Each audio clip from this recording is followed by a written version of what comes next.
आमचे गुरु काय सांगायचे, तर तुम्ही जर 500 बॅक टेस्ट करताय डेटा, हम्म, हम्म, तर तुम्हाला कधीच हम्म, लूज कॉन्फिडन्स वाटत नाही ट्रेड घेताना. हम्म, ठीक आहे. हम्म, जर तुम्ही 100 वेळा लाईव्ह टेस्ट करताय मार्केटमध्ये, तर तुमची स्ट्रॅटेजी तुम्ही कधीच सोडत नाही.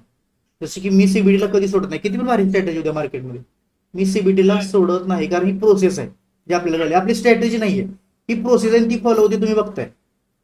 दुसरा मुद्दा, जर तुम्ही अगेन 100 फॉरवर्ड टेस्ट करताय. फॉरवर्ड टेस्ट म्हणजे काय असते, की लाईव्ह मध्ये मार्केट चालू आहे, लाईव्ह मध्ये तुम्हाला समजतंय की तुम्ही ही गोष्ट इथे बाय केली, इथं सेल केली, आणि ती पण रिअल पैशाने. ते पैसे किती असू देत, छोटा असू द्या मोठ्या मोठा, तुमच्या रिस्क रिवॉर्डच्या ह्याच्यानुसार, तर त्याला हम्म. म्हणतात फॉरवर्ड टेस्टिंग. जर तुम्ही 100 फॉरवर्ड टेस्टिंग करताय, तर तुमच्यासारखं प्रॉफिटेबल कोण नसतं. आणि त्यानंतर तुम्हाला कधीच मागे वळून बघायची गरज पडत नाही ट्रेडिंगच्या सेक्टरमध्ये. तुम्ही अगेन अगेन सांगतोय की तुम्ही फक्त आणि फक्त एवढं, आता काय आपल्याजवळ 8, 10, 15 दिवस राहिलेत ना, प्लीज प्लीज प्लीज तुम्ही प्रॅक्टिस करा चार्टवरती. तुमच्याकडून चार्ट मला खूप कमी येत आहे. तुमच्याकडून चार्ट आले, प्रॅक्टिस झालं की मला पुढे सिग्नेचर सेटअप सांगायचं आहे. परत एसएफसीचे बरेच कन्सेप्ट राहिलेत आपले, ते सगळे कव्हर करायचे. त्यासोबत फंडामेंटल ऑफ फॉरेक्स राहिले, फंडामेंटल ऑफ क्रिप्टो राहिले. त्यामध्ये कशा प्रकारे तुम्ही युनिट ट्रान्झॅक्शन करता, कशा प्रकारे तुमचं अकाउंट तुम्ही हँडल करता, लिगल वेजने तुम्ही कसं करू शकता, सगळ्या गोष्टी आपल्याला बघायच्या आहेत. बाकी जेवढं प्रॅक्टिस जास्त तेवढं शिकवायला मजा, शिकायला मजा. कन्व्हर्सेशन झालं पाहिजे. अशी कोणतीच लाईव्ह बॅच नाही ज्याच्यामध्ये एवढं कन्व्हर्सेशन करून कोण शिकवते, बरोबर की नाही. आता जर हा लाईव्ह चार्ट तुम्ही बघितला, तर मी तुम्हाला 2 वेळा आता विचारलं की या ठिकाणी काय झालेलं, तर बघा इथे ब्रेकअप स्ट्रक्चर झालं, इथं तुम्हाला मान्य. ब्रेकअप स्ट्रक्चर नंतर आपण काय बघतो, दुसरं ब्रेकअप स्ट्रक्चर कुठे झालंय, सांगा मला. ही लेवल आहे, इथे ब्रेकअप स्ट्रक्चर झालंय का, नाही झालं. सर, एक एक ब्रेक ऑफ स्ट्रक्चर झालं का लगेच परत दुसरं होऊ शकतं का कंटिन्यू? हा, मार्केटचं तेच काम आहे ना, एक झालं की लगेच पुढचं लगेच स्ट्रक्चर बनवत जायचं. तुम्हाला शोधत राहायचं 3 कॅन्डल फॉर्मेशन कुठं होतंय. इथे झालं ना, आता हाई ब्रेकअप स्ट्रक्चर लेवल, इथे तुमचं ब्रेकअप स्ट्रक्चर कम्प्लीट. बघा हे वाला. ठीक आहे, असं अशा प्रकारे आता आणि हा. मग इंड्युसमेंट आणि बाकीचं चेंज ऑफ कॅरेक्टर कधी शोधायचं? आता बघा, कंटिन्युएशन पॅटर्न कोणता आहे, ब्रेकअप स्ट्रक्चर कंटिन्यू कंटिन्यू कर देतो. इन्व्हेस्टमेंट काय, ट्रॅप पॅटर्न आहे. इन्व्हेस्टमेंट कुठे असणार तुमची, ऑब्व्हियसली इथे, बरोबर का तर इथे ट्रॅप करणार आहे तुम्हाला मार्केट. इथे काय झालं तुमचं, इन्व्हेस्टमेंट. आता हे बरोबर मार्क केलंय का मी, ते कन्फर्म करा, का चुकलंय माझं काय. क्लोजिंग नाही ऑरेंज कॅन्डलचं. ऑरेंज कॅन्डलची क्लोजिंग नाही नाही, त्याचं काय विषय नाही. इथे बघा ना तुम्ही, या लेफ्ट लेन मध्ये एक परफेक्ट स्विंग पाहिजे आपल्याला. कुठे झालाय तो, या ठिकाणी झालाय, इथे झालाय का. तुम्ही बरोबर आहे का चुकीचं आहे व्हॅलिडेट करा. मी चुकलोय असं मी मान्य करतो, चला मी चुकलोय या ठिकाणी. तुम्ही व्हॅलिडेशन द्या मला की येस, हे आयडियम तुम्ही मार्क केलं ते बरोबर आहे, मला पण ते पटलंय.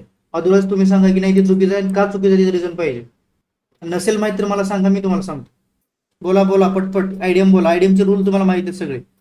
व्हॅलिड आयडियम कसा पाहिजे. आज सरांनी जॉईन केलं नाही म्हणून आपण ही प्रॅक्टिस करून घ्या सगळं. चला. फर्स्ट स्विंग, कोणता, कोण, पहिला आयडियम असतो. हा ठीक आहे, sequence wise first second third. आता या केसमध्ये फर्स्ट स्विंग कोणता आहे, तुम्ही जिथे मार्क केलं तिथे ना. बरोबर आहे. बघा अजून लक्ष द्या, एक जर मार्किंग चुकलं, चुकीने चूक झाली ठीक आहे, म्हणजे चुकीने चूक जर झाली, तर काय होतं बघा. तुम्ही आता इथे आयडियम मार्क केला असतं, किस्सा काय झाला असता, इथून हे तुमचं आयडियम इथे झालं असतं पुढे कंटिन्यू. म्हणजे याचा अर्थ इथे आयडियम झाला की तुमचा चेंज ऑफ कॅरेक्टर कुठे झाला असता, ऑब्व्हियसली या ठिकाणी. हा जर चेंज ऑफ कॅरेक्टर आहे तर काय झालं असतं तुम्हाला, ठीक आहे, या ठिकाणी हा वाला, एक सेकंड, हा वाला चेंज ऑफ कॅरेक्टर झाला असतं. मग चेंज ऑफ कॅरेक्टर नंतर काय पाहिजे तुम्हाला, हा ऑर्डर ब्लॉक असेल, ठीक आहे, किंवा हा वाला ऑर्डर ब्लॉक असेल, सॉरी इथे ऑर्डर ब्लॉक नाही आहे, हा वाला ऑर्डर ब्लॉक असेल. इथून तुम्ही एंट्रीज बघितली असते, कारण का चेंज ऑफ कॅरेक्टर एकदम वर आहे. किंवा तुम्ही काय केलं असतं, पेंडिंग ब्लॉक्स शोधले असते. आता इथे बघा, हा एक ऑर्डर ब्लॉक आहे. हा कोणता ऑर्डर ब्लॉक आहे, हा एक पर्जिंग टाईप असतो, ठीक आहे. फिलिंग लिक्विडिटी आणि पर्जिंग लिक्विडिटी, तो पर्जिंग टाईप आहे, ठीक आहे. हा वाला, कारण याची बोथ साईड लिक्विडिटी कॅप्चर केलेली आहे, सो हा पर्जिंग लिक्विडिटी मध्ये येतो. हा एक्झॅक्टली सेम नाही पण तशा प्रकारात येतो. सो हे तुम्ही शोधलं असतं, हे एक तरी बरोबर आहे, कारण का आपल्या एंट्री झोन मध्ये येते. बट आता विचार करा, एक डेफिनेशन आपण बघितली आयडीएमची, ही वाली कॅन्डल नीट ऑब्झर्व करा. कोणती, ही वाली कॅन्डल, ही कॅन्डल, ही मुळे पुढे एक्सटेंड करतो, या ठिकाणी काय झालं हो? या ठिकाणी नीट जर तुम्ही बघाल तर याची हाय पॉईंट लिक्विडेट केलाय छोट्या कॅन्डलचा आणि क्लोजिंग खाली दिले. हम्म. In this case what will happen? हे काय असेल? इंड्युसमेंट असेल. हम्म. ओके, मग आता जर हे इंड्युसमेंट आहे ॲक्युरेट इंड्युसमेंट, तर मग आपण जे वर मार्क केलं ते चुकीचं म्हणायचं का? चुकीचं म्हणावं लागेल. खाली आहे ना investment? हो, मग चुकीचं म्हणावं लागेल ना ते. चुकीचं आहे, हो चुकीचं आहे ते. कारण जर का आता इथे इन्व्हेस्टमेंट तुम्ही मार्क केलं आणि विचार करा इथे हा हा हा स्विंग आहे. हम्म. आता इथे हा लिक्विडिटी स्विप झाली म्हणून, हम्म. बरं जर लिक्विडिटी स्विप झाली नसती तर, आणि जर कॅन्डल क्लोजिंग झाली असती तर इथे तुमचा इथे चेंज ऑफ कॅरेक्टर झाला असता आणि कदाचित इथून खाली मार्केट जर आला असतं तर मला इथलेच कुठल्या ऑर्डर भेटले असते. म्हणजे छोटे छोटे मूव्स मिक्स चुकू शकतात. तर त्या केसमध्ये तुम्हाला हे ॲक्युरेट मार्किंग करणं. आता इथे झाला तुमचा चेंज ऑफ कॅरेक्टर, जो की इथे नाही झालाय, जो की झालाय या ठिकाणी. म्हणजे जो तो झोन आहे तिथेच परत मॅच करून आणलेला आहे त्याने. म्हणजे हा आयडियम बिकम चेंज ऑफ कॅरेक्टर.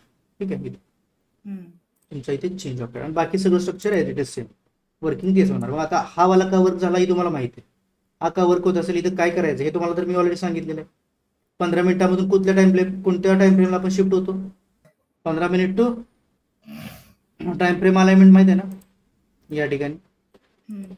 ठीक आहे, ऑलराईट. सो बघा आता इथून, आता तुम्ही जसं बोललात की ब्रेकअप स्ट्रक्चर प्रत्येक वेळी बघायचं का, तर येस तुम्हाला प्रत्येक वेळी ब्रेकअप स्ट्रक्चर बघायचं आहे. इथे बघा हा एक पुलबॅक आहे. का पुलबॅक आहे सांगू शकाल?